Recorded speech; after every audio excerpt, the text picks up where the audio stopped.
Hello, everybody, and welcome back to the Angry Dave podcast. My next guest is Mike. Mikey Stake 'em Up. South Philly Mike. I don't know what the fuck to call you. That's a lot of nicknames. It's a lot of nicknames. Some people just call me asshole. A lot of people call you asshole. That's very, very upsetting. Say hello, Mike. Hello, guys, everybody, girls. How are you? So Mike and I know each other. We played high school baseball together for a year. I was a freshman, and he was much older than me. He was a senior. A lot older. I sat the bench. And then we weren't really friends for many years, but then we hooked back up because we were playing men's baseball again. I was running the team. Mike wanted to spend some time with grown men on Sunday mornings. Very true. And we played baseball together for a couple of years, and we struck up a friendship, and we drank many of shots together ever since. Many is an understatement. Mike, do you have any Angry Dave stories that you can think of? I mean, off the bat, I have a lot of Angry Dave stories, but they're probably baseball related. Yeah. I remember the one time he told the kid to go fuck his mother, which wasn't very nice. It was, it was... I think what I told him, Mike, was if he would stop complaining, I wouldn't fuck his mother. That is, and you know what? That's exactly what you said. That was very nice of you, to be honest. I don't think that's really an Angry Dave story. Yeah. It was kind of nice of you. It was nice. It was nice. I'm going to go, I'm going to take that back. And then I hit a double, and then they tried to hit me? Yes, they did. They missed me like 4 times. Yes. Oh, God, it was amazing. All right, so, Mike, how old? I am 27. 27. In my head, I'm 27. Right. Yes. Yeah. I'm 49. 49 years old. 49. Jesus God. You grew up, born in South Philly? Yes, sir. Born and raised. Tell us about what was the early years like, your first memories. What was going on? I mean, early years were just.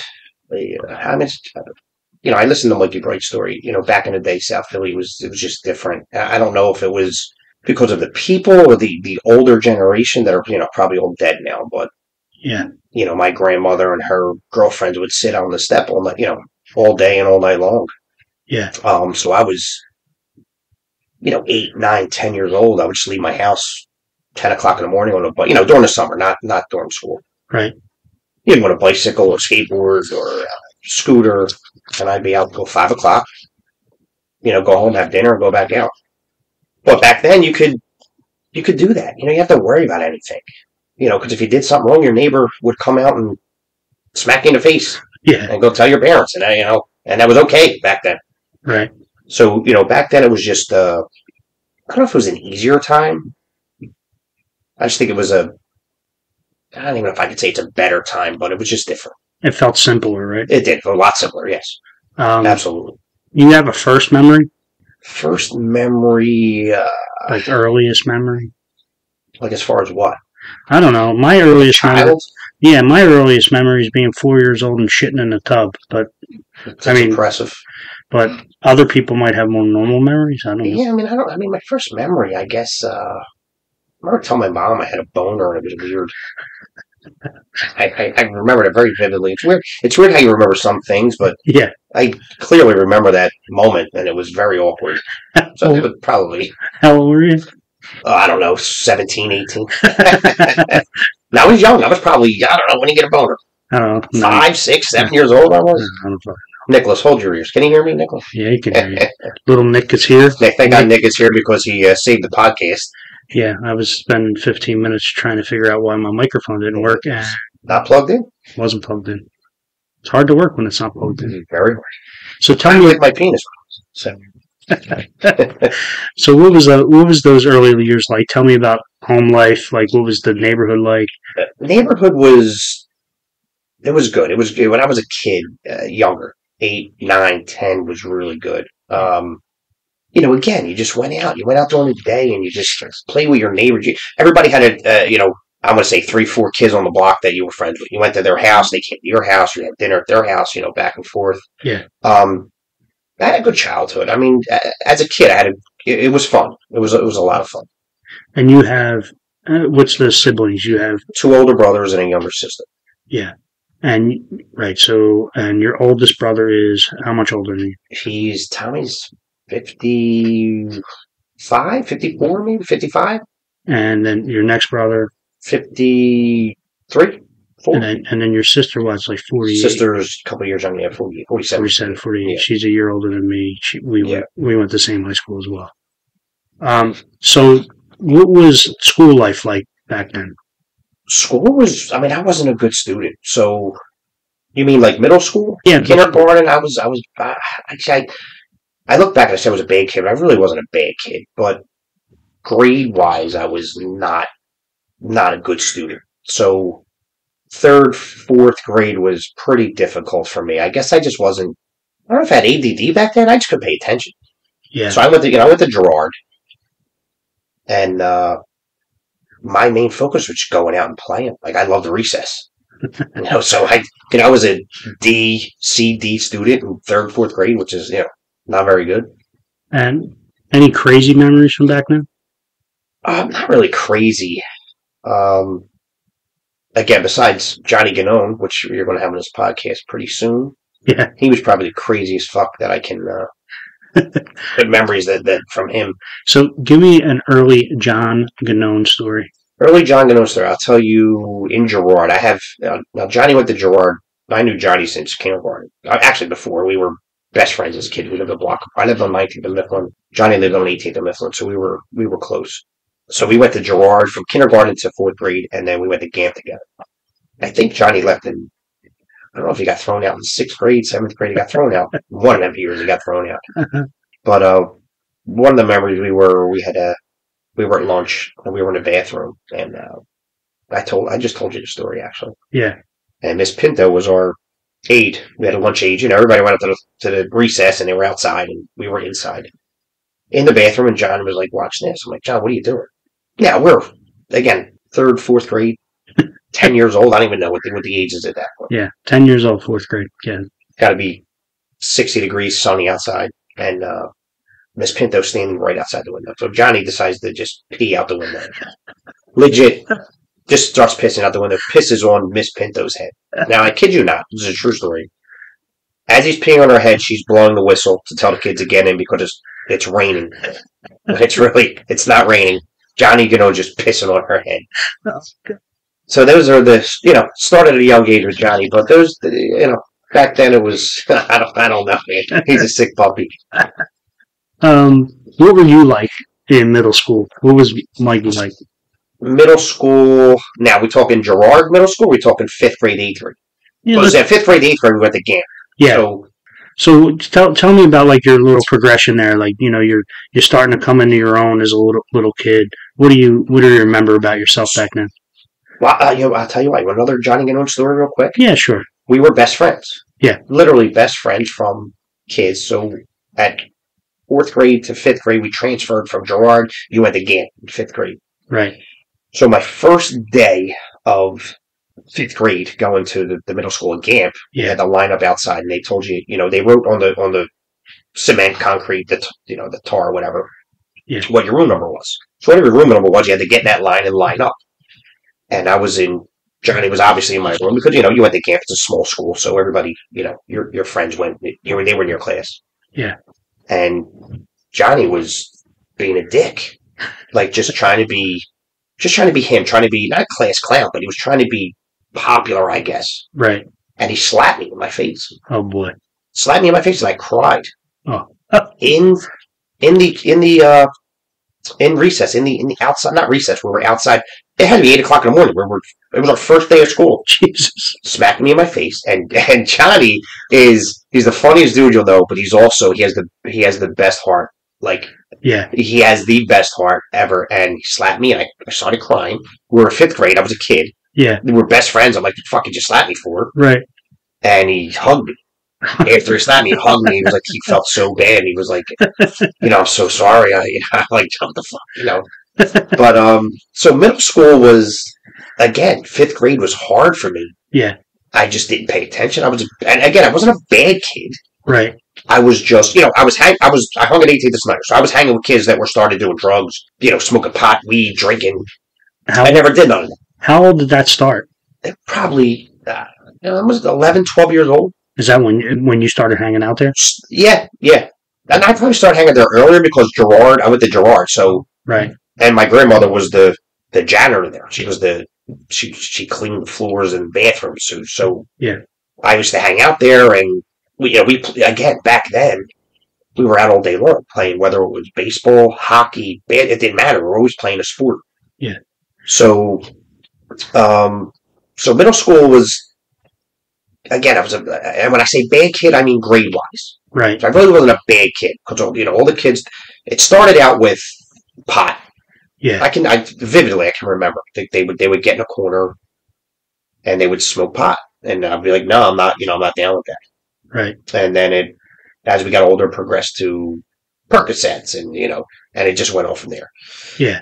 And I just never got involved with that. But grade wise, 5th grade, 6th grade, 7th grade, 8th grade was terrible. So it was tough for me because I loved going out. I loved playing baseball. Yeah. The best days of my life were probably 8 to 12 was fantastic baseball wise. Yeah. But other than that, I would play baseball and I would have bad grades. I wouldn't be allowed to play. Right. Which upset me. Man, my dad was, I'm sure we'll get into that. Yeah. It's a whole other story. But, middle school was tough because I didn't have good grades. When did you start feeling like you came into your own? Probably, I don't know, man. I was 12 years old. I knew, like, I liked girls, and not that I was a Don Juan, but yeah, I knew that I liked girls, and I was a good-looking kid at a young age. I played sports. I was great at every sport I played. Yeah. And it was easy for me. What was easy for you, sports or girls? Just sports and girls. Sports and girls. And being, handsome devil that I was. Yeah. That was never easy for me. I was always a troll. Yeah, it's okay. But, I came into my own later. Yes, very good, very good. So tell me about, has Mikey ever been a quiet kid? No. Even in those, like, middle school years? No, never. I was probably quiet. I can't say I was quiet. No, never. I was never quiet. Were you ever a kid that was, like, second to scream? Probably not. I think I would know. All right, let's talk about moving into high school. What were you like then? What was going on? The high school was, again, 8th grade was a struggle. Going to high school was tough, grade-wise, because I knew I wanted... Well, 8th grade, it's when Gant had their baseball team. Yeah. Their first year, I was in 8th grade. And I tell people I played varsity baseball when I'm in 8th grade, but the truth is that I think 11 people tried out for the team, so I was good in 8th grade, so I made the team. Right. So going to high school, I just wanted to play baseball. That was my whole thing. And I actually wanted to go to Newman, but I was on welfare. My parents couldn't afford that. But that was my dream, to go to Newman and play baseball. Right. And then at the time, Gant decided to have a baseball team. And 9th grade was, again, difficult grade-wise. I just didn't pay attention. I just didn't care. 9th and 10th grade was tough. How were you? What was going on out in the neighborhood and, like, outside of school? Neighborhood was, again, the kids I was hanging with was getting deeper into drugs. The more I get, Xanax, back then, and it was bad. But then again, I didn't do it. Again, to the age where you went to a dance and, you could go out, but they were drinking and popping pills, and I just wasn't into that. Right. I guess I get that from my brother, but yeah. Your brother, very, very good man. Very straight arrow. Yeah. Tell me about your relationship with your parents back in those times in high school, like growing up. Growing up, my father wasn't, he just. I tell people that he was a provider, even being on welfare, and he was a druggie, always provided, and that sounds crazy now that I look back on it. But my mother is just an ace. She's just an ace. She raised us, 4 kids, welfare. My father's in jail. Would leave for weeks at a time, on a binge. Yeah. But always came home. There was always toys for Christmas. There was always toys for our birthday. But he was a scumbag. But he loved his kids. Yeah. How did that affect you? You think as an adult? You know, just wanting to be different or anything like that? Well, definitely wanted to be different because there was just no relief. I had, I hated my father. Yeah. Like I've told my father I hated him, 100 times. I literally felt that I hated him. I didn't want my kids to ever say they hated me. Yeah. Which I think I succeeded at that. Yeah. But definitely wanted to be a better father than, my father was to me. And again, he wasn't a bad guy. He had his drug problems. Yeah. But again, he wasn't a junkie that didn't provide. We always had a house, we always had a room at the same house. There's always food. Again, I that was my mom being on welfare. She always had food in the house, whether it was no frills, Pathmark. Right. I went to get the cheese with my mother multiple times. Yeah. Government cheese. I did the whole thing. My mom was she was the rock of the house. How did growing up in that difficult situation, just being on welfare? It was, I'll tell you what, the scariest thing to me was, remember when you went to school and you had to fill out the parent thing? Yeah. What your occupation, you fill out with your mom, your dad, and your occupation. Yeah. One of the scariest days of my life. Yeah. Because my mom and dad didn't work. Right. And I didn't know what to put, and I was always afraid because you would, you had, what would you have, like 5, 6 kids in a row, right? And they would pass it out, and you have to pass it up. Yeah. And I was always scared that somebody was going to see that they didn't work, and that literally terrified me. Even though I was a very popular kid, right? Terrified me. Tell me any crazy dad story that you want to share. Oh God, there's multiple stories. I got my dad locked up when I was a baby. Cops knocked on the door. My dad, when I was a kid, my mom and dad told me this, that they were banging on the door because he had a warrant. Told my mom, everybody be quiet, and I started crying. I was a toddler, baby. Yeah. And he said, the cop said, there's a baby in there, somebody's in there. And they broke the door down, came in and arrested him. And, reminded me my whole life that I got him arrested. Right, it was your fault. Yeah. Another story, me and my sister had to be, I'm going to say 8 years old. She was probably 6, 7. Literally walked out the house, asked us what car we wanted. We walked to, and again, it's crazy. I can't remember a person's name from last week that I met. Yeah. And you have some memories that you just remember. Yeah. And I will never forget this. We walked out of my house. Now, I lived on 19th and Midler. Right. Walked out of my door, made a right to 20th Street. Now, remember, Dixon House? I do. Dixon House. This is exactly where it was. We walked out. We walked down Mifflin to 20th. Asked us, what car do you want? And I was a kid. I loved cars. So I knew back then it was a Buick Regal, Monte Carlo. I knew my cars. Made a left on 20th Street, right in front of Dixon House. And there was a white Camaro. And I said, this one. That's the car we took. And he had it for about 4 or 5 days. True story, just took it. Took it out, and that was it. Oh, my goodness. Did your relationship with your dad get better later at all? It got better when he probably got cancer. It got better. I think when he stopped doing drugs, yeah, it got a little better because he had a good heart. He loved kids. He really did love kids. He loved my cousins. Like when they were growing up, they were my younger cousins as they were babies and getting older. He always would give them $1, $2. Back then, it was a lot of money. Yeah, a lot of money, but for a kid. So when he decided to stop cold turkey, I think it got a little bit better. Yeah, but it was. Never good, I guess. Never. Yeah, hard. What would your high school girlfriends say about you? Well,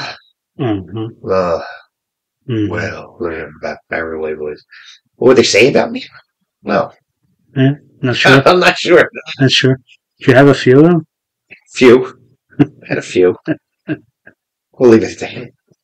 You graduate high school in 1991? Correct. God, it's so long ago when you say that. 1991? Don't say it again. 1991. And then what you do after that? 1991, I was going to go to college again to play baseball. Yeah. So I didn't have money. Right. So I was playing for the South Philly Senators, Yep. which again, I tell everybody how good I was back in the day. And I think I was a really good baseball player. So Steve Kotlov and Judge Nigro, who ran the Senators, actually brought the Senators back. So the Senators now are because of me back in the day when we started the Senators all over again.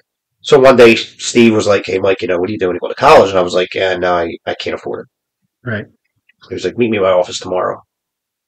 I'm like, "All right." He was a lawyer back then. Went to his office, told me, "You're going to college," wrote me a check. Said, "You pay me back later," which I still hadn't paid him back. But he wrote me a check for college and books.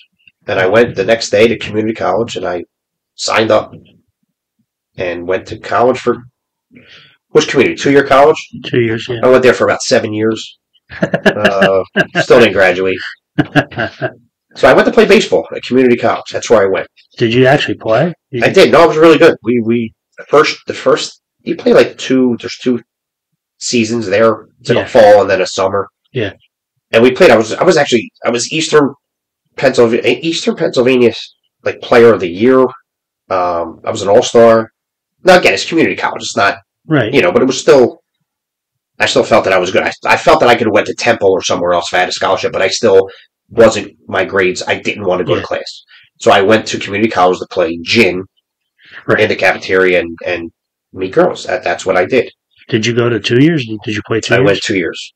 I went 2 years. And then I was like, school was just not for me. Yeah. Just not for me. Which is what happened go back to high school, 9th and 10th grade, I couldn't play baseball. Right. So I played in 8th grade. Right. Which was just our first year, and we were playing like... Yeah, it was like it was like a joke, But we were first starting, and then 9th and 10th grade, I couldn't play, which killed me. Yeah. Killed me. Which I think also had to do with the teachers, and then I went to 11th grade and decided, you know what? You got to play high school baseball. You got to get your shit together. And I ended up having better grades, decent grades. I mean, I was allowed to play baseball, right? Which then led me to going to college, right? So you finish out those 2 years. Finished the 2 years. I was working. What were you doing then? Same, making pizzas. That I was down at Not Just Pizza. I don't want to say that out loud, but working there. Yeah. But then I was a bookie. At 16, 17, 18 years old, I was making a lot of money. Right. So, you're deciding, what do you want to do? I actually went for criminal justice, which is funny. And I went one day at community college. There was, they have the Army Reserve, like they go there, you want to join the Army, do shit. Well, there was a thing there for the Abington Police Department. Yeah. I filled out an application. I'm like, all right, I'll be a cop in Abington. This is great. I go, I take the test, I pass with flying colors. I get called back, and I'm like, this is my fucking thinking back then at 18 years old. I'm like, Abington, I know nothing about Abington. If there's like somebody shot at like 3rd and Ashton, I don't know how to get there.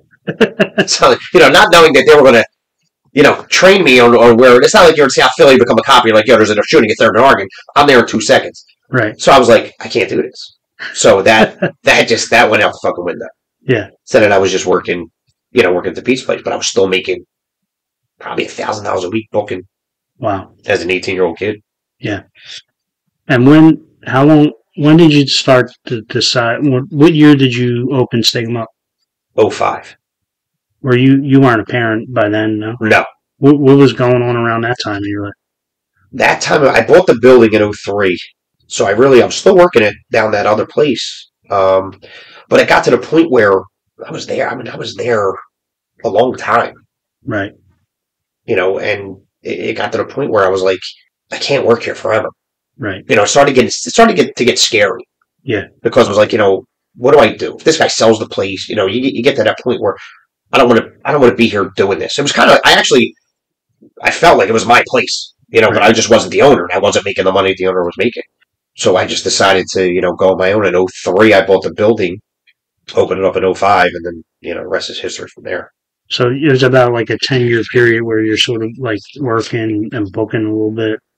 Yes. Yeah. Booking was carrying me during that time for a while. Yeah. What were you like back then? What was Mikey like at that time? Again, it was a good time. 18, 19, 20 years old. I had a car. I was making money, but I always worked. Yeah. I was always working, 60, 70 hours a week, no matter what. I tell the story. I used to go, literally, I would work Saturday night, and I would close 11 o'clock. I lived upstairs of the other pizza place. I lived on the third floor. Yeah. I would close at 11 o'clock. I'd run upstairs, shower, be done by 11:15. Go downstairs, drive to Wildwood, be there by 12:30. Yeah. Drink, party, yeah, till 3 in the morning. Drive back to Philly, mm-hmm. and I would open the store at 9 a.m. They didn't have Uber back then. They did not have Uber, but if they did, probably still wouldn't use it. But I was always a worker. I always worked. Yeah. That was my, it's my thing. I always, no matter what I did, I was always working. Yeah. And then, so you start staking up in 2005. When does Little Michael come? Little Michael was 08. 08. All right, so you got a few years there where you're working. You're just No. Michael was 03. 03. All right. So yeah. Michael was yes. So what happened was when I bought the building. Yeah. Yes, we lived above the other pizza place. Michael was born, and then I bought the building. Gotcha. Gutted it, redid it, so we could move upstairs of my store. Yeah. So Michael was born in 03. Gotcha. So and then you opened the store in 05. Yeah. So Michael was born. Michael was there. And then Oliver comes with 08. 08. Yeah. Gotcha. You got 2 kids. So what's life like over those next, the 10 years, next 10 years? The next 10 years, the first 2 years I worked day and night. So it was 8 in the morning till 11 p.m. I worked at Steak 'em Up. To make a business work, you have to be there. Yeah. And I missed a lot with Michael. Afterwards, I would go out. I would go out after work. Yeah. But it was a lot of work, and it was a lot of drinking going out. Yeah. And the kids were asleep by the time you were done working anyway. Yes. But I still missed. Yeah, some stuff. Yeah. A lot of stuff. Yeah. Which I regret. Yeah. And then what happened? So a lot of drinking. What were you like at that time? Like, how would you describe yourself? Just a workaholic mostly? Workaholic. Yeah, pretty much. I mean, I was trying to make the store work, which it did, knock on wood. Yeah. Still very successful. Building a family. Trying to build a family. Right. 2 kids, bought a house, cars. But I was too fixated on going out every night. Yeah. You spent any time in strip clubs at that time? Well, a few. Couple nights. Couple nights. Probably been there once or twice. Yeah. Me too. I think you might have brought me there once. Once? Yeah, I think we've been there a couple times. So when did we hook up? Like 15, 16, somewhere around there? 17 maybe? I don't know. Yeah, it's got to be. Well, I'll tell you exactly. It was because I opened up Wildwood that was 5 years ago. What was that? 2018. So probably 7. No, it's probably 15 before that because I stopped playing baseball when I opened up Wildwood because I couldn't play on Sundays. And you were playing for at least. So we played way before that. Yeah, so it's got to be maybe 15. Yeah. 14, 15.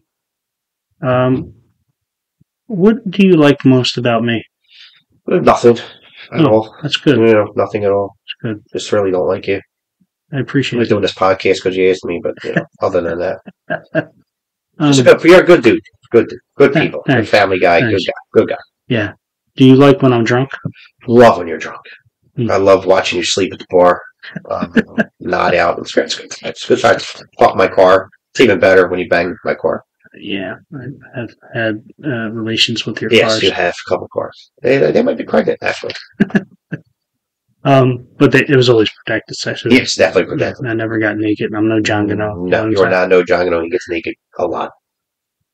Tell us about the last, 5 years. What's been going on? The last 5 years were a whirlwind. Opened up Wildwood, which again started all over. I had to work 100 hours a week, and it was again, pain in the balls, but you have to do it. So opened up a second store, very successful. Um, got divorced. Yeah. Met another female. Yeah.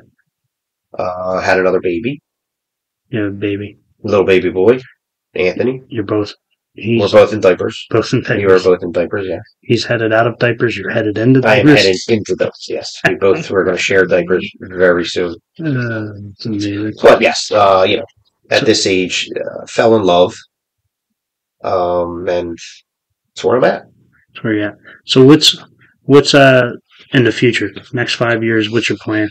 Next 5 years would probably be dead. Other than that, if you're alive. If I'm alive. Probably open another store too. Hopefully. Can't find workers still if anybody's out there wants to work. Paying very well. Probably, it's tough now having a newborn. Yeah. We were vacationing a lot. I thought I was at the age where I was going to just go around and, vacation and party and, not party, again, I'm 50, but, right. I started all over with a newborn. So it's, preschool and daycare and first grade and, doing it all over again. So, I really don't know. I don't know. All right. Here's a part of the podcast where I ask if you have any advice for people, right? Sure. So first, let's talk about any advice you would give 18-year-old Mike yourself. If you can go back and give yourself advice, what would it be? My advice would be don't ever gamble. Why? I blew probably $1 million at least. Yeah. Easy. Yeah. I don't gamble. You know that. That's fantastic. That's the best advice I will give anybody. If you don't bet, you're a winner every week. I'm way too cheap for that shit. And listen, if the feds are listening to this, I didn't say $1 million. I meant $10. $10. How about, what do you think 18-year-old Mike would think of you? I think 18-year-old Mike would be very impressed. Very impressed because at 18, again, I was working. I was a worker, running a business. Yeah. I was very mature work-wise, I was very mature. Otherwise, I probably wasn't. But right. Work-wise, I was, I was good. If I had 10 of me, I'd have 20 stores right now. Yeah, you were always a hustler. Yeah, so I think 18-year-old, I think he'd be very proud of what I built. Do you have any advice for young parents? Young parents, I don't because I'm an old parent now. So. I mean, young parents, no. What the hell am I going to tell them? What would you do? Would you have done anything differently if given the chance? With my other children, first, I'd probably be around more. I feel like I gypped them, and for that, I'm regretful for that a little bit. Yeah. Even though I think I'm still good, I was a good dad. Yeah. Provider. Yeah. But I didn't want that. That label of he was a provider. Right. I wanted to be a good dad. Right. I think my kids love me, but I don't think I was there as much as I should have been, and I wasn't. And I admit that. Yeah. How about young husbands? Any advice to them? Young husbands, yes, don't have friends like Dave. Me. And that's it. That's about it. Now, young husbands, just it's tough. I know I have no right giving anybody advice on being a good husband at all. Fair enough. Would you have done anything differently? Probably not. Yeah. I mean, it is what it is. You live your life, and How about some workers? You have any advice for young workers? Young workers, yeah, go to fucking work. I mean, Jesus. Get a trade. If you don't want to go to college, listen, I hated college. I didn't want to go to college. I knew I wasn't going to go to college. Yeah. I went to college to play baseball, and that was a pipe dream, but the work ethic now is it's just different. Yeah. Just go to work. They're paying so much fucking money now. Yeah. There's no substitute for actually showing up and doing the work. I made, when I first started working at 15 years old, I made $3.50 an hour. Right. $3.50. Right. So I get $50 a week. What's that? Under $60 a week? Yeah. I'm paying 15-year-olds $15 an hour. Right. Under the table. And they don't want to work. Right. Yeah. How about business owners, young business owners? Young business, you got to be there. Got to work. You have to be there. Yeah. If you're not there, it's not going to work. It's very hard to own a business. Just got to be there. Got to make sure it's going right. Yeah, there's no. Yeah, you can't buy the business and then think other people are going to run it. Yeah, that's not going to work. Yeah, it's very rare that it works. All right. How about relationships? What's it like being your mom? Being my mom? Yeah. What do you mean? What would your mom say about you? My mom is very proud of me. She's proud of me. Look, my mom did a fantastic job. Yeah. I'm probably number 2. Now I'm probably number 3.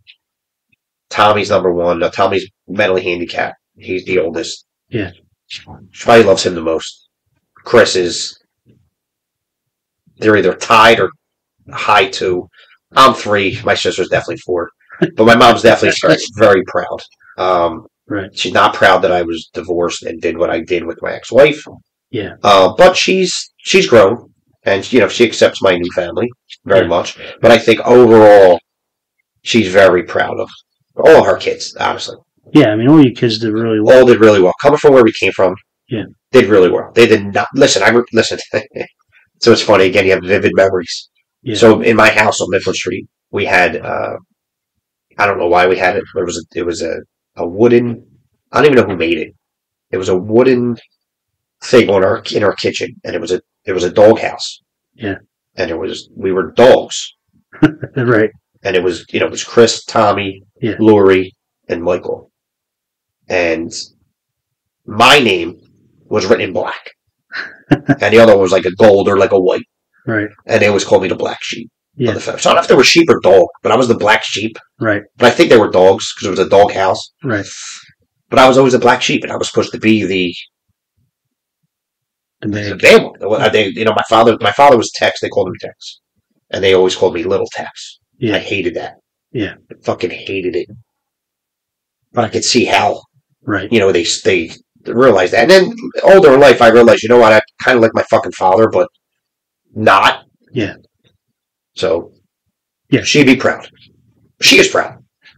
Yeah. I bought her a house. She better be proud. How about, was it difficult growing up with a handicapped brother at all? Anybody try to fuck with him? Yes, they did, but my grandmother would fucking handle that immediately. It's different because Tommy growing up was handicapped, but when we were younger, I guess he was more mobile and more, people knew that he was handicapped, and he was, he could run, he could do things. Right. The older he got, the more he would shake, and you really knew. But yeah, people would fuck with him. But my grandmother would handle that shit. Like I said, we hung at the schoolyard. Tommy would go there. We would all be there. Yeah. And my grandmother ran shit. Right. So she would come out and just fucking. Just going back. That just go nuts. No, she was big. Her mother was big. She ran that shit. Growing up, it was your mom and, obviously your dad in and out. And then your grandmother was in your life? Yeah, my grandfather, always in my life. She lived on 19th and Snyder. So around the corner. Right around the corner. So she would come over every Saturday and Sunday. She would come to my house at 8 o'clock in the morning with rolls. Yeah. So we would have, again, you go back to family. Yeah. My mom would have coffee, tea every Saturday morning, every Sunday morning. My grandmother would go to Mike's on Snyder Avenue, get the rolls, bagels, whatever it was, and would walk to my house, and we'd have breakfast every morning as a family. But yeah, she was definitely in my life. Yeah. What would your brothers and sisters? What would your brothers and sisters say about you? I think they're proud. I think they're probably shocked. Yeah. Of what I've built and become, I don't want to say built in like a. Yeah. But I think they're. You built some things. Yeah, I think they're. They're proud. Yeah. Maybe shocked, but it is what it is. How about your kids? Kids, The older ones, obviously. Yeah, I mean, my kids love me. Yeah. They know the deal. They're older now. Right. So I think they're, I gave them a good life. Still. Yep. Again, I'm back to the provider thing because, they don't live with me. But we're trying to, get closer as they get older. Right. Yeah, develop that own relationship. Yeah, trying to get them to come work down the shore and, be with them more. So. Yeah. You have some hobbies, some old hobbies. Like one of them, an old hobby might have been strip clubs. Sure. Why do you love them so much? I'll be honest with you. It's a weird thing because it wasn't about the strip club. Yeah. It was literally, and I tell people this, and they're like, whatever, you go to strip clubs. And again, it wasn't strip clubs. Right. It was a strip club. It was one club. One club, yeah. And literally went there for the bartenders. I mean, I knew the bartenders. Yeah. And that was like my corner bar. Yeah. As crazy as that sounds, and I know people listen to it and be like, "Oh, fucking strip clubs." It wasn't like that. It really wasn't. I've never. I got one couch this my entire life. Yeah. It wasn't about strippers. We literally went there, friends, talked to the bartender. Of course, girls come up. It's it is what it is, but it wasn't about that. Can we tell people about the time that we told them that you're a plastic surgeon? That was probably one of the funniest things ever. Well, you should tell that story because you tell it much better than I do. And it was hilarious. But I think she still wants the surgery, by the way. We used to really actually try to get rid of the girls for the most part. See, and that's the truth. It is the truth. We would hardly ever tip them, which is a little bit rude. But buy them a drink. We would buy them drinks. And again, that brings me back to it wasn't about the strip club. And, no, it was literally buy you. You want to tip me? No. You want a drink? I'll get you a drink. And a smart girl, which you could have a conversation. It was nice to have, that around. It was okay. But that was part of it, but it wasn't really the biggest part of it. Right. But we get these girls who would come over and just fucking hound us, and we start telling everybody that Mike was plastic surgeon. The plastic surgeon. I was his assistant, and we can get him in. Jesus Christ. They loved it. They loved us. But it really happens. That's the scary part. Yeah, it really does. It's hysterical. And you also love internet arguments. Can we talk about that a little bit? Like what? What do you mean? I don't know. Or let me say this. Social media arguments? Yeah, social. I do. So what's that about? It's not about that. It's just I'd like to say what I really want to say. Yeah. On social media, but I can't because I have a business. Right. But I do put it out there. Just some people just piss me off. Yeah. Do you like to? You see Angry Dave? I get fucking really angry on social media. You like poke the bear? Poke the bear a little bit. Little bit. But I like it. I gotta stop. I gotta refrain. Give me one crazy strip club story, please. Like about what? No names. Oh, what do you mean? Like, where are we just anything? Anything you can think of. There's a million of them I know. But the one that when the girl hit me with the pocketbook and I threw her 10 feet and then threw everything on the bar. The guy across the bar was killed him. I remember that was a good one. That was a good one. And then I had to apologize the next day to her because I felt bad. And then she was like your best friend. She was my best. She was actually really cool. Yeah, really cool. But she did hit me with a pocketbook really hard. Mike told her something about her teeth or something. Well, she was jerking me off first. Yeah, she was not literally people. Yeah, not literally. Just being a. She was being a jerk, and then I was mean.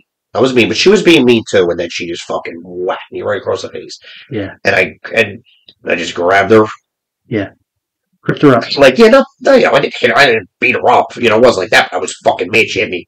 And then the guys across the bar were like, you fucking hit a girl. And I just lost my shit. Yeah, and he threw every napkin. No, not napkin. Napkin holders. Napkin holders. Ashtrays. I would have killed that motherfucker. I was so mad. It was like a fucking war scene. Oh, awful. I've spent some time stopping Mikey from killing people. Yeah, it's like very angry. So even Angry Dave, I'm Angry Mike, but not start many things. To be honest, no, you don't. You don't start it. You do go 0 to 1,000. I do. I definitely agree with that. That's a fact. and then your little teddy bear friend has to fucking That's very get in the middle of it. And now he does judo, so it's now he thinks he's fucking Rambo. And I gotta settle down a little bit. Oh, just wants to judo chop somebody. All right, you ready for my questions? Well, we're questions already. When you get into my father being a junkie, and this is I was here to cry. But no, I'm not trying to. No, I'm kidding. Okay. I mean, you want to give him no, dad stories? No, that's great. He's dead. He's dead, Dave. He's dead. Dad's dead. Dad's dead.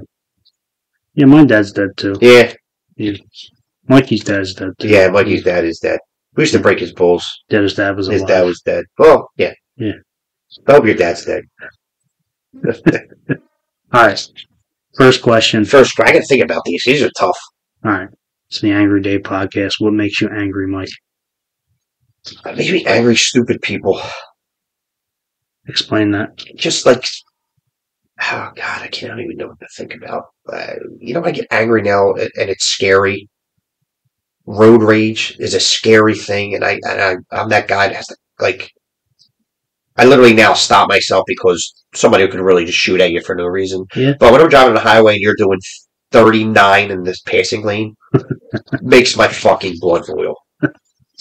And then I tell them, fuck you, get the fuck out of the way! Yeah, I don't think they give me the finger. Like, I'm doing something. Right. Mike, why do you have to have $100,000 cars? That's not a question, I just... Yeah, no, it's I don't know. I don't know, because you know what? My brother's got a lot more money than me, and I used to break his fucking balls for driving a Ford Taurus. Yeah. And it took me a couple years for him to... I'm like, Chris, we're like, what are you doing? Yeah. Like, you use a lot of money. Like, what the fuck are you doing? He was like, and he said to me, he was like, I don't want to pull up to the office in like a really expensive car. I don't want them to see me. And I'm like, yeah, fucking stupid. Like, you're driving an hour and a half a day in a Ford Taurus. Like, you can have whatever you want. And he finally went out and bought an Audi R8. This is probably 10 years ago, maybe more. Yes. Why do I buy it? I don't know. I always had a nice car. I always liked nice cars. And I guess just being successful, I guess it's I don't know. The older I get, I guess I'm in a phase now where I really don't want my car right now. Yeah. Like, I would really sell it right now, but I don't know. I like back in the day, I think I liked going to places, going to a club, not necessarily a strip club, going to dinner, going out, and pulling up in the car was like, not that it meant that I was somebody. It was just, I don't know, it was a good feeling. Yeah. Because now I really give a fuck. It doesn't really matter what you're driving. It doesn't matter. Right. But it's also, it's just nice to drive. It's nice. I mean, it is a beautiful car. It is, but it does drive itself. I'm over that. It does drive itself. It's just scary. All right. Question 2, what makes you happy? What makes me happy? Probably my kids being happy. Overall. Yeah. Is the number one goal. I think that's your number one goal. As long as your kids are happy, I think you're doing okay. What's an everyday struggle for you? Everyday struggle for me? I'm going to say probably not seeing my older kids. Yeah. Not being with them every day, which is probably my fault. Right. But I guess because I didn't spend as much time with them when they were younger, I kind of miss them now, and I wish I could get that back. Right. Yeah. It's not too late. No, it's not. No. And we're doing pretty good. And Michael's away at college now. Right. So, I can't do anything with that, but he's, like I said before, hopefully he's going to come down to shorter work all summer. Yeah. Which would be nice. That'd be nice. I think he needs it. How about... FYI, I can't breathe right now. There's cats in this house, Nicholas, and I can't breathe. You didn't tell me you were allergic to cats, buddy. I'm sorry. We won't go down that road again. All right. Tell me about a time you shit yourself. A time that I shit myself. I shit myself a couple times. You know what the funny part is now? Now that I'm older, you think I shit myself a lot more because I shit a lot. Yeah, you do shit a lot. I don't shit myself. I do. While you're thinking about this shit story. You just shit yourself? No, I do get texts often from you. Oh, that I'm pooping. About your pooping. Yeah, I do poop a lot. Pooping, especially. I literally should be I'm a fat fuck right now, and it's disgusting. I hate myself. It's the fattest I've ever been in my life. But I should be 30 pounds lighter because I shit a lot. Especially after a night of drinking, you have to tell me how many times you shit. It's disgusting. Yeah. Oh, it's disgusting shit. I mean, I poop. You poop. All right, tell us about the time you shit yourself. One time I shit myself, I'll never forget it. You'll probably look it up. It was New Year's Day, and it had to be before I'll tell you exactly what it was. It had to be 04, maybe 05. I opened up the store October 2005, so it might have been January 1st, 2005. Because the store wasn't open, so it wasn't working. I work every fucking New Year's, which is another thing. Back to when you were kids, I missed every Halloween. When my kids, I didn't walk with because I worked Christmas Eve, New Year's Day. Store was open and I worked. But anyway, it was January. It was either January 2005, January 2004. It was like 75 degrees New Year's Day. Mm-hmm. It was beautiful. Mm-hmm. I went to Broad Ringer, my friend's place. We were drinking, good time. And I had to shit. And there was 15 people ahead of me in the bathroom. Mm-hmm. And I'm like, okay, I'm a Broad Ringer. I just bought the building at 11th and Chunk. It's right. 5 blocks. 5 blocks. I could do this. You can do it. So I walk down Broad Street from Rittner to Porter to Shunk. I make a left on Shunk. I get to the firehouse at 13th and Shunk. And it's starting. So I'm like, all right, I got 2 blocks. I can do this. Yep. So I get to 12th and Shunk. And it's like Dumb and Dumber. I hear it in my head. I'm like, all right, I'm going to run home. I start to run. I get right to my step, and I take that extra step. Uh-huh. And there it was. Shat myself right there. Just shit all over it. All over, down your leg? Down my leg. They come out the leg. Probably one of my sneakers. And I ran upstairs, and I'll never forget it. I took my pants off. I went to the bathroom. Took my jeans. I had jeans on, sneakers, socks. I threw them right in the tub. Turned the tub on. And just fucking. I should have thrown them away, but you didn't throw them away. I honestly no. I threw them in the tub, but I don't know what happened after that. But I did shit myself. It's nice. I also shit myself in 8th grade. Let's talk about that. What did we do? 40-yard dash? 60-yard dash? 60 was 60-yard dash. Shit myself. No, the 50 was the 50. 50-yard dash. Yeah. I was at the 49-yard and took that last. Same thing. It's that last leap, and shit came out. And I went upstairs. And I said I have to go home. This reminds me of a shit story I forgot about. That's a shitty story. I was playing. We were playing like stick ball or like long ball or whatever in the Taggart schoolyard one time. And I had to fucking shit when I left, but I wouldn't do it because I didn't want to miss the game. So we would go over to Taggart schoolyard. My grandparents lived at Marshall and Shunk, so 6th and Shunk. Taggart was at 4th and Shunk. Yeah. It's 2 blocks away. I get there, we're there for like 20 minutes, and then like my stomach starts hurting. I start to fucking bubble up. I try to fucking push it up, and it just won't go. And then how do you exactly push it up? I don't know. I mean, is there a guy behind you? I tried to squeeze it. Is this something you want to tell us? I tried to squeeze it. Squeeze it. Push it up. You're pushing your shit up. And then I told my buddy Matt, I'm like, Matt, I gotta go. He said, Matt, please push this up. He's like, what do you gotta pee? I'm like, yeah, I gotta pee. And I fucking start to go run. Yeah, that's what happened. And then boom, it was gone. I shit in the alley one. Gone. And then so to save face, I told everybody I pissed myself. But really, I shit myself. Yeah. I shit in my alley right next to my house. Now, back then, there was no gates on the alley. Right. That's when it was safe. You know what I mean? Just had an alley. We used to go in the alley, kiss girls, and fall on our faces. So I did that too. You know? Straight shit. Yes, yes. Straight took a shit in the alley. I was 10, 12. Jesus. All right. How about an embarrassing either pee or fart story? Pee or fart story? I don't think I ever pissed myself. Did you ever fart on a judo mat? No, I don't judo. Oh. Jew? I did. No? Jew? I did. I probably farted. I mean, everybody fart. I mean, what am I going to do? Nah, not really embarrassing. Nothing. You ever pick your nose and eat it? No. Ever pick your nose? Yes. You a nose picker? Yeah, you can't eat your boogie, Dave. It's disgusting. No, I've never eaten my boogie in my life. I think the way you're looking at me is like, why? No, I never did. I can't even pick my nose. Weird. I get weird But I about it. definitely pick my nose because I'm like right now I can't breathe. But that's not a boogie. But yeah, definitely you got to pick your nose. You got to get it out of there. What's your favorite place to pick your nose? Car? Wherever the fuck, whatever I'm ready to pick it. Whatever needs to be picked. No matter where I'm at. Do you use a tissue when you pick it, or you just tissue? I don't even know you. Should you just jam your finger? No, I jam my finger right up there. Yeah. Do you look at the booger when you take it? You have to look at the boogers. If you don't look at the booger, you're lying to yourself. Mm-hmm. Yeah, look at the booger. Nicholas, don't eat your boogers. Weird staring booger, dude. They're very salty, by the way. Can you tell us an embarrassing? I would know that I never eat a booger. Can you tell us an embarrassing drunk story? An embarrassing drunk story? Oh my god, there's probably a billion embarrassing drunk stories, but I can't remember off beat. An embarrassing drunk story? I parked in my neighbor's driveway one day. I thought it was mine. That's about all I can remember. This right now, I can't think of one. No, I'm sure there are plenty. Yeah, you remember the time the taxi cab driver saved your life? Remember that? Yes, I do. No, what taxi? Oh yeah, he did. Remember that? He did. You were probably. That's not embarrassing. That's disgusting. No, yeah. That's an actually disgusting time. But yeah, he did save my life. Save your life. He saved me from getting arrested too. Yeah, you're probably poisoned in some way.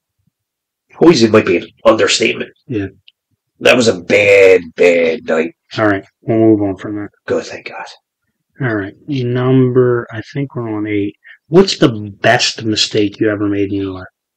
Best mistake. You thought it was a mistake at the time and turned out to be okay. Anything? You got anything for me? That's tough. Best mistake. I don't know. That's a tough one. I have to come back to that one. How about the worst mistake? The worst mistake in my entire life? Yeah. What the dumbest thing you ever did? Dave, I done some dumb shit. I don't know. I still have to come back to that one too. All right. Favorite curse word? Fuck. It's gotta be. What's your favorite like creative thing to say to somebody? Anything? Like fuck stick. Dipshit. Cum gutter. Fuck face. Fuck face. Fuck face is a good one. That's a really good one. Yeah. What's the longest time you ever gone in without a shower? The longest time what kind of question is that? I'm just saying, yeah. So you get a shower every day all the time? I literally shower 2 to 3 times a day. Yeah. So maybe a day if I was younger, but not. Never more than that. No, I literally shower twice a day.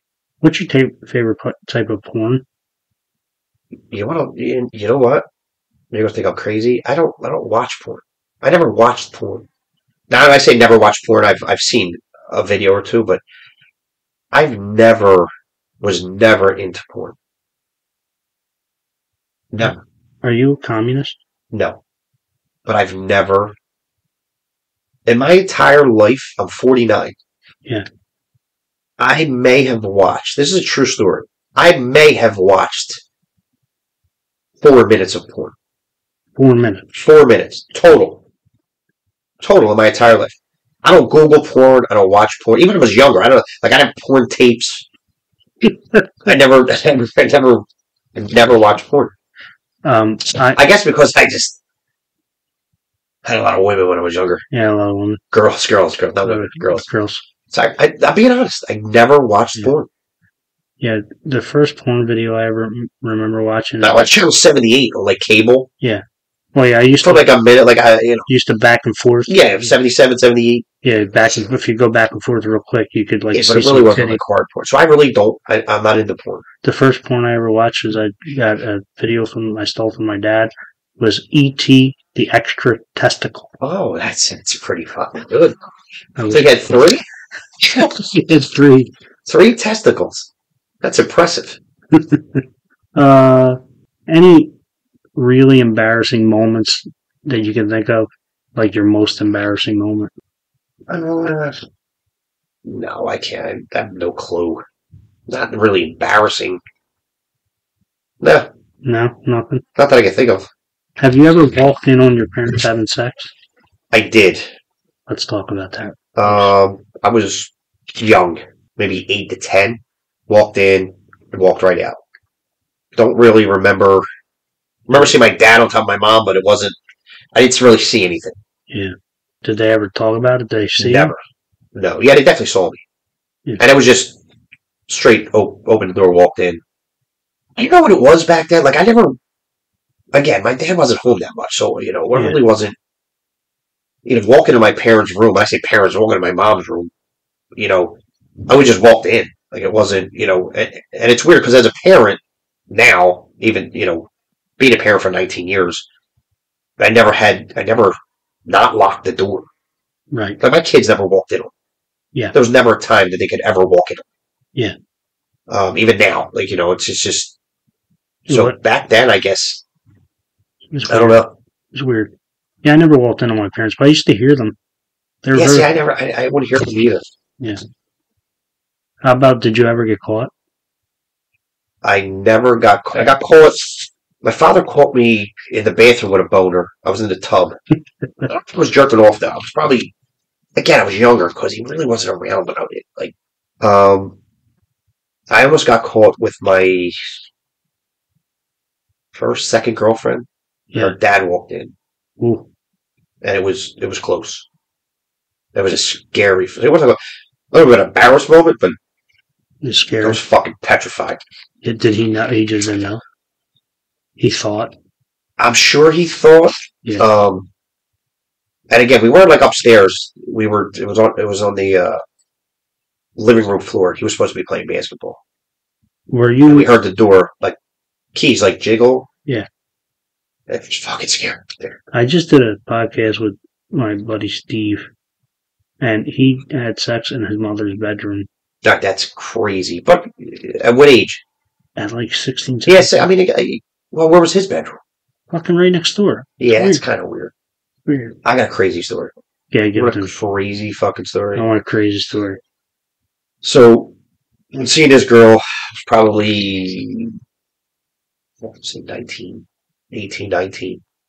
And we go to the bar. I think we went to Sizzles. It was on 17th and Wolf back in the day. Yeah. Got drunk. Now, I had a fucking Riviera, so the back seat was like your grandmother's couch. Right. 79 Riviera. So people know. Now, listen, it's not, you say 79 now, but back then it wasn't that old. But them Cadillac Riviera, them cars, it's like a living room couch. Right. It was ridiculous. It's awesome. Yeah. So we go out, we're drinking, good time, we're drunk. And what you did back then was you went, you parked, you got in the backseat of your car. Right. So this particular night, we go, we park, we get in the back seat. Yeah. We're, making out, doing whatever we're doing, and the cops pull up. So now there's 2 cop cars to the left of me, and they get out of the car. Now we're fucking ducking, on the ground in the back seat. Yeah. And I hear the cops talking. So here I parked in front of a stolen car. So I thought they were there for me. Yeah. I thought somebody called and, saw us. And right. I literally parked in front of a stolen car. And these cops were fucking flashlights all around. I was on the bottom. We were on the bottom of the backseat of my car for about an hour. And I was petrified that they were going to find us. So that's a good story. That's probably, it wasn't an embarrassment because we didn't get caught, but right. That's a good story. If you had to be a woman for one day, what would you do? If I had to be a woman for one day, what would I do? That's a tough question, Dave. I don't want to sound like a womanizer, but I'm not going to say it. What would I do? I don't know what I would do if I was a woman because it'll never happen. What do you mean? I don't. What would you do? I guess I would just go get money from guys. I don't know. I don't know what I would do. I would play with myself, but that's what I would. You could play with yourself now. Yeah. Well, it would be a different set of. Yeah, definitely a different set. Yeah. If I was a woman, I don't know what I would do. I mean, your tits would probably be smaller. Pretty good. Pretty good. Pretty good. All right. If you had to Either or question. Either or. 12-inch dick, but you have to be 200 pounds overweight, or a micro penis, but you're always ripped. What would you choose? I was never ripped, so I'd go with the 12-inch dick. It's interesting. Why? Oh, because I'm probably 100 pounds overweight now, so it's 200. Yeah, well, I mean, what's the difference? Is there really a difference? It's an extra 100 pounds. So a 12-inch dick would probably add another 20 pounds, so I'm good. Definitely a 12-inch dick. Fuck that. You know, 3/4 of the way there. Booch. Bum, bum, bum. All right. Next question. Yes. Good evening. The first time that somebody milked a cow, what were they really doing? They go up to the cow, they start milking it. Milking his udders? Yeah. They were jerking them off. Is that what they were doing? Well, that's probably what they felt like. Yeah, that's what I'm saying. Yeah. I believe that. Definitely jerking the cow off. I think you're right. They're definitely perverts, right? Also, perverts or the person that's making them milk the cow with a pervert. Ooh, I like You that. know? I like that. Yeah, it could be kind of some weird shit. I like that. Milk this fucker. Like, what's most important to you? Most important today? Yeah. Probably family. Yeah. Again, the older you get, it's just... now, we're going to go back again. You talk about my grandma. Just back then was... Yeah. You know, Christmas Eve was literally 25, 30 people. Right. I loved Christmas because we was all there. All of my grandmother's children and their husbands and their children were at that house. Yeah. And nowadays it's just not the same. You know, and again, it's different. You know, families, they move away. You know, my sister's in Wildwood. My brother's in Miami. You know, shit happens. Right. Again, it was a different time back then, but I missed that. I missed Thanksgiving, where your whole family was together. It's just not like that anymore. It's just not like that. Yeah. Who was the most impactful person in your life?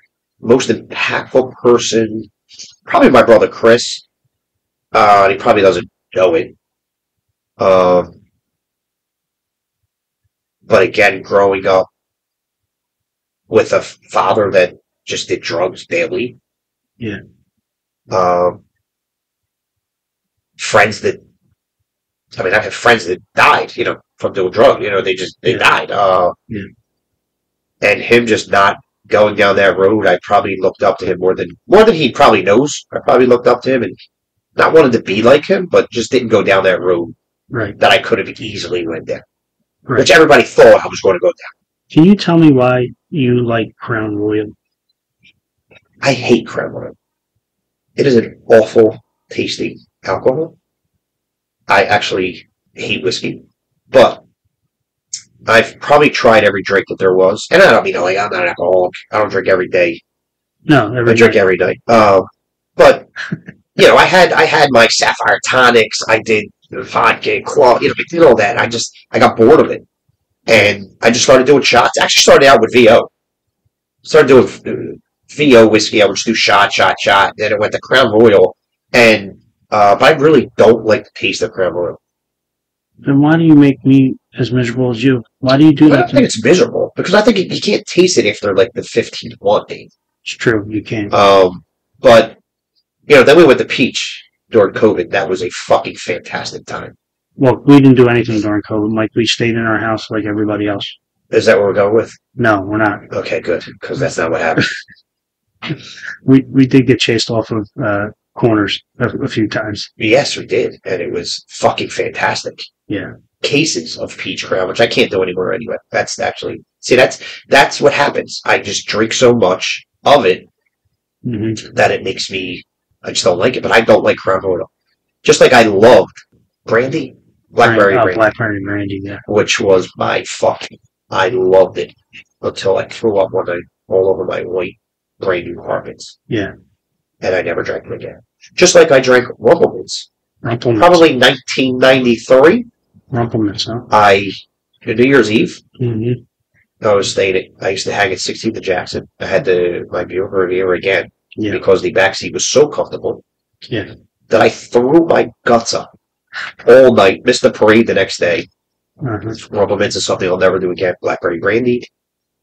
Gin I can't drink anymore because I don't like it. I like to go to a nice place and have a nice drink, like a good drink, like Capital Girl Stoli Doli, Del Frisco's VIP. Like I like a good tasting drink. But just going to a corner bar, like I just do shots because it's the only thing that's going to get me fucked up. Right, quick as well. But it tastes like shit, so I do not like Crown Royal. Oh, I'm glad to hear that. I'm not glad to hear that you made me drink. I don't know. You know, a lot of Crown Royal. A lot of Crown Royal. But you do put the bottle on your head. That's happened. Balance it. That's happened. Yeah, it's a fun thing. Fun thing. I only lost it once. Well, you did lose it once, but that's Well, I mean, I lost it one night, I should say. Yes. Multiple times in that same night. That's okay. And I went and it's a good son. I probably videoed it. I probably have more videos of stuff on your top of your head than I do of my children, which is kind of sad. But I do a lot of videos of you and me screaming like fucking idiot. All right.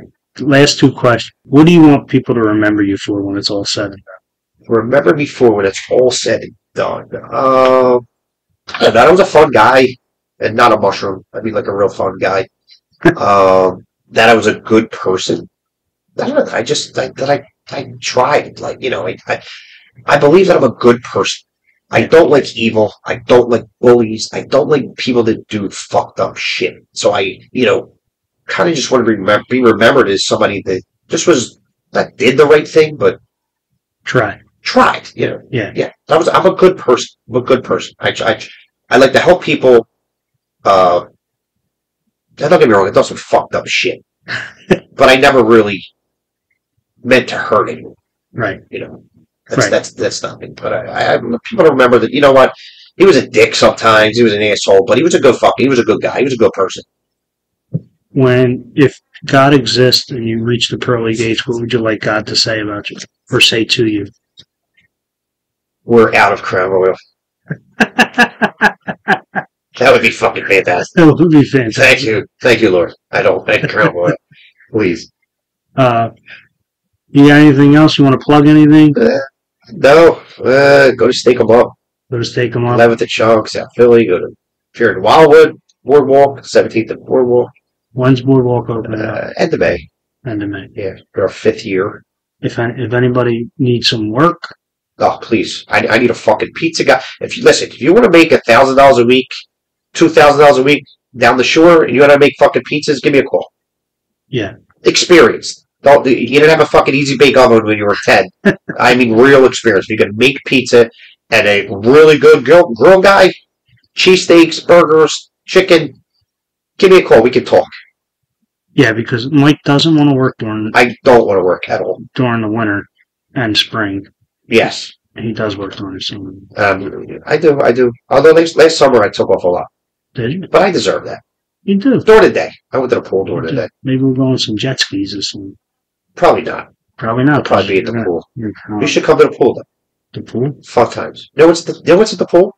I dropped the kids off at the pool. Do you know what's at the pool? What's at the pool? The bar. A bar. Yeah. Lots of Crown Royal. Lots of Crown Royal that I don't like. People are going to think that I'm fucking around, but I really don't like fucking whiskey. And you know what's funny? Even like, you could have the best whiskey in the world. Like, I don't like it. Yeah. It does not taste good. Macallan. Yeah. All that stuff. I don't. Johnny Walker Black, Johnny Walker Blue. It does not taste good to me. I've been so drunk with you in my life. Dave, this is the one thing that I said about you, because you are not I don't want to say doer, but what do I always say to you?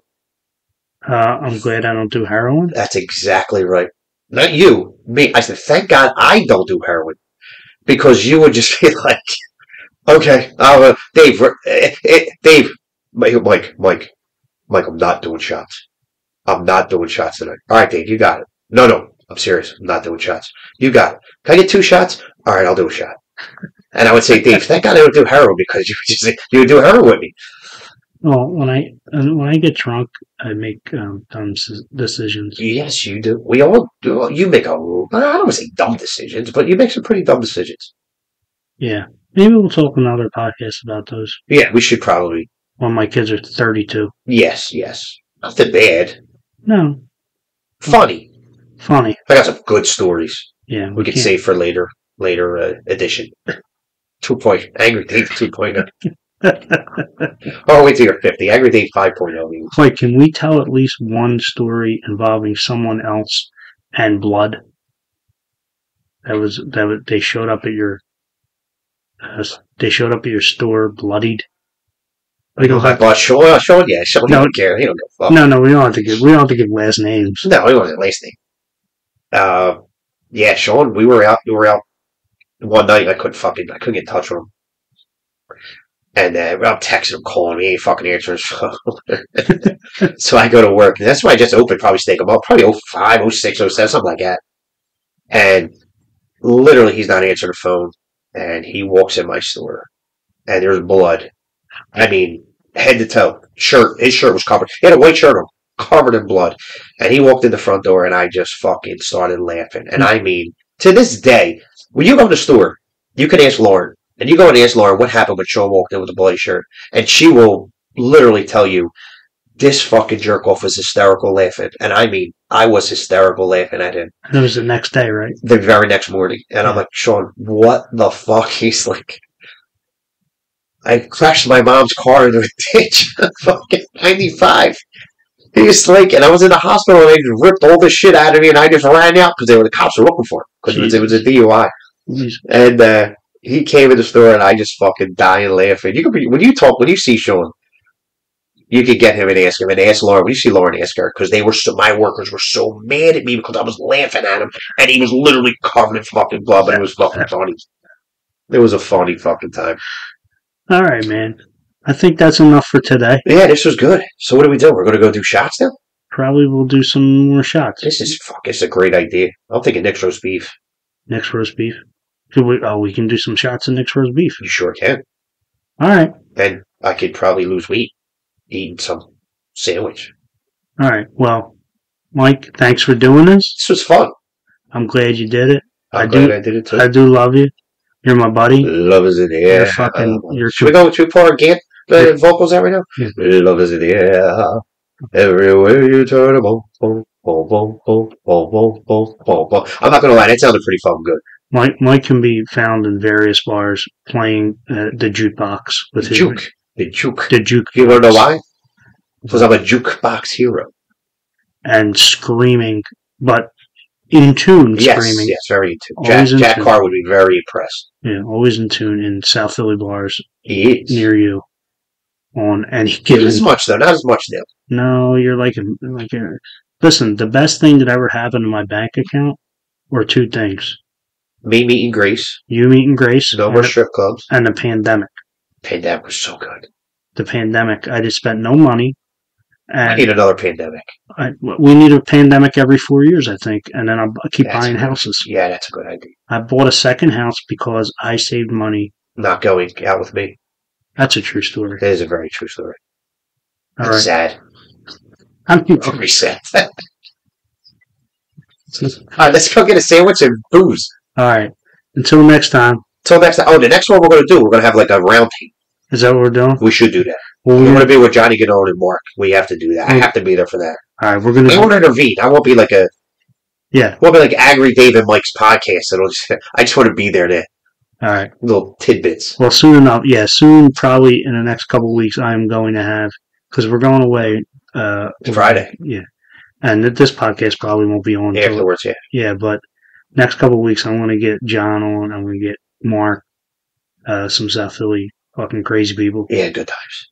And we'll do it up again. So until next time, thank you for listening. Thank you, Mike. I love you. Yes, love you too. You are my favorite fun friend. Yeah. And I'm out. Peace.